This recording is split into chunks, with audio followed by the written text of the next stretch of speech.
2018, hip-hop surpassed rock to become the most popular genre in music, and the subgenre of trap has directly coincided with that rise in popularity, consistently dominating the Billboard Hot 100 over the last decade. Named after Atlanta's slang term for a drug house, the trap genre originated in the early 2000s. T.I. would coin the term in 2003 with his record Trap Muzik.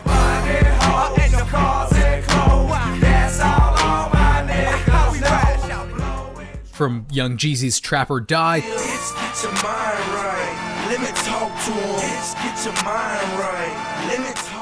to Gucci Mane's Trap House,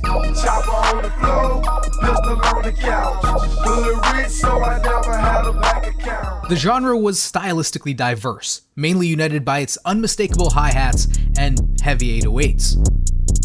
The genre grew more aggressive in the early 2010s, with rappers like Waka, Flocka, Flame, and Chief Keef entering the game.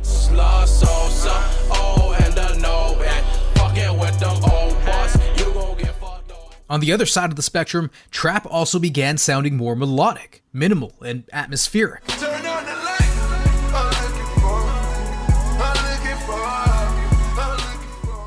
Trap eventually went global, influencing electronic dance music with its own iteration of the genre.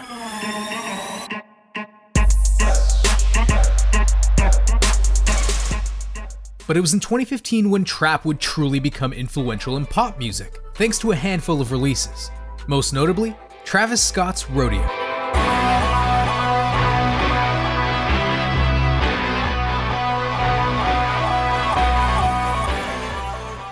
Born April 30th, 1991 in Houston, Texas, grew up with his grandmother, dropped out of college to pursue music. His first project, The Graduates, failed. His second project, The Classmates, failed. He moved to New York, moved to LA, ended up homeless, cut off and kicked out by his parents, moved back to Houston, back to LA. Travis Scott's luck would change when T.I., the very rapper who gave trap its name, heard his track Lights, Lovesick. My mama always asked me about my attitude. Damn, mama, I don't know it all. I met this chick who wanted... T.I. signed Travis to his label Grand Hustle before Kanye West would scout the young producer for a few cuts on the experimental Yeezus.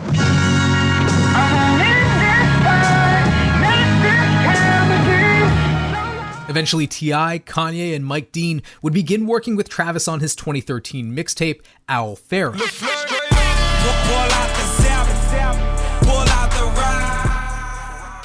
Hype for the young rapper would continue to spread well into 2014 with the release of his follow-up mixtape, Days Before Rodeo.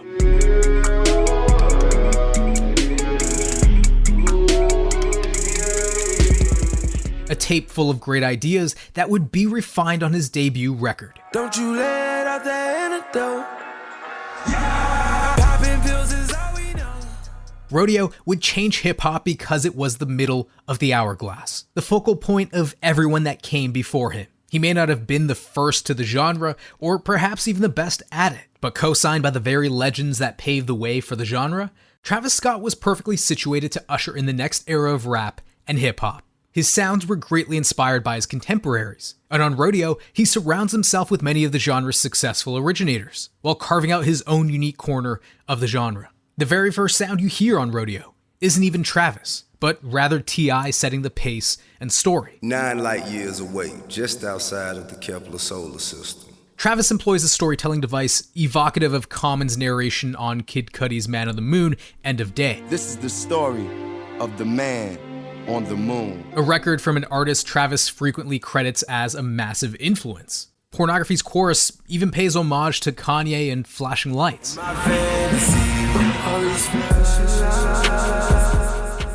Structurally, the song is also different from many others of the time. Where something like Trap Queen followed the more traditional verse-chorus structure, Pornography begins with a spoken word intro, followed by an 8-line chorus, a 4-line verse, another chorus, but then a spoken word interlude that leads into an instrumental change-up and a second verse that runs for the last third of the track. In an era where trap was mostly repeated hooks over minimal beats, Travis Scott looked to innovate while keeping the qualities that made trap so unique in the first place. Niggas keep it flow, only true niggas I know, only true niggas I know. 3500 was the first single released from Rodeo, and it's nearly 8 minutes in length, far from any trap hit's runtime, even by today's standards. Originally intended for a Kanye record, the Trap Odyssey really lets its instrumentals shine. The track even closes with over a minute of sparkling piano as the beat slows and other production elements begin their exit. And for an album that runs over an hour long, it rarely gets stale. The complex and layered instrumentals, the vocal production,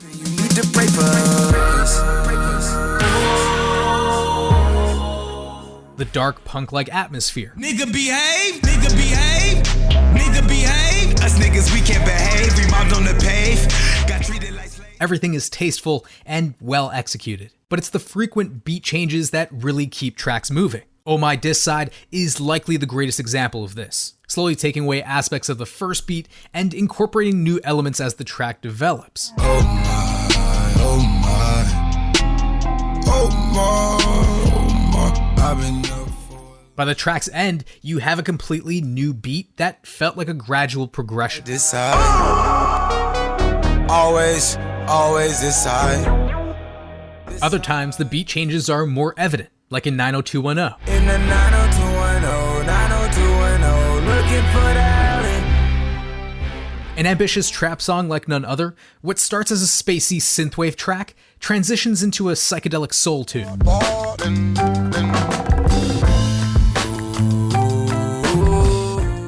It's a great example of Travis bringing a cinematic and artful sentiment to the genre.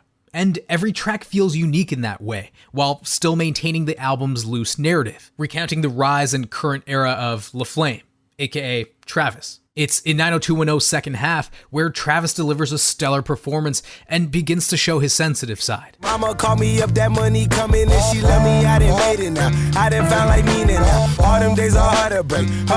You see, Travis's family hadn't been the most supportive of his musical endeavors, kicking him out and cutting him off financially after finding out he dropped out of college to pursue music. But since his success, and even with their former lack of support, Travis has made it a point to support his family. My mom's biggest supporter, so now a nigga support a nigga. Travis Scott's approach to trap had him embracing sounds from across genres, from hip-hop to pop to punk. And the popularity of Rodeo may have allowed for many artists to be more free and creative with their sounds. Post Malone, Lil Nas X, and Lil Uzi Vert may not have sounded the same without Scott. Post Malone's debut track carried a lot of the ethereal sound found on Rodeo. They always say congratulations.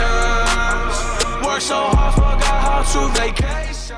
Designer's massive hit, Panda, toted a much darker tone that gave the single a unique quality unheard of in 2015. I got broads in Atlanta, just to the lean the family, credit cards in the scammers, hitting the licks in the van. Lil Nas X's Old Town Road experimented with another fusion of sound, incorporating country over a slow trap beat. Ain't nobody tell me nothing.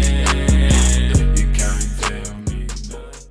Following Rodeo, trap infiltrated pop as it slipped into other genres. Stars like Ariana Grande began using a lot of the subgenre sounds on her records, with Sweetener winning the Grammy for Best Pop Album and Thank You Next breaking streaming records. See it, I like it, I want it, I got it, yeah, I want it, I got it, I want it. Rodeo was a damn good attempt at changing hip-hop forever, and one that I think is becoming properly recognized as time moves on. It elevated hip-hop with its conceptual production, exceptional features, introspective themes, and plenty of ambition. Most importantly, it showed that you could try new things within a genre that hadn't been done before, all while still having mainstream appeal.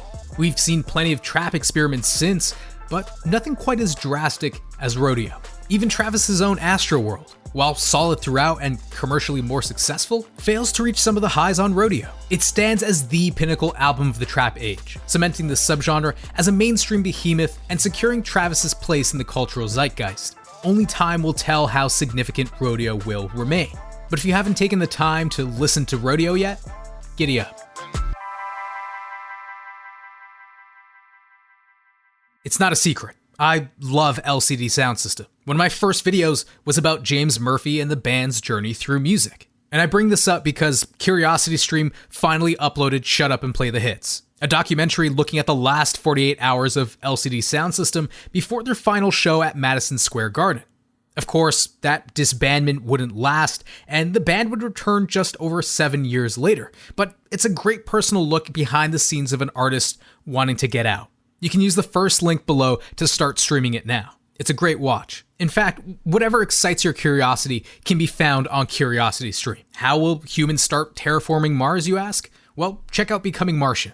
Ever wonder how we're solving the challenges of climate change? Well, Engineering the Future is an entire series showcasing some advancements on the subject. How did feathers give dinosaurs an evolutionary advantage? You can find out in Amazing Dino World. These are just a few of the great documentaries you won't see anywhere else but CuriosityStream. Plus, you'll also get free access to Nebula, which is the independent streaming platform that me and a bunch of other creators are currently creating content on. For Middle 8 viewers, a CuriosityStream subscription is less than $15 a year. So this bundle of CuriosityStream and Nebula is a great package deal. Give it a try and head over to curiositystream.com/M8 and start streaming some of the internet's best documentaries and creator content right now. Just use the link below.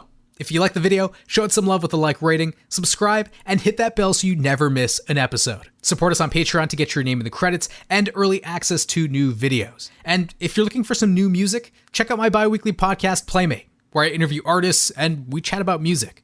It's all in the box below. Thanks for watching, and keep listening to Travis Scott.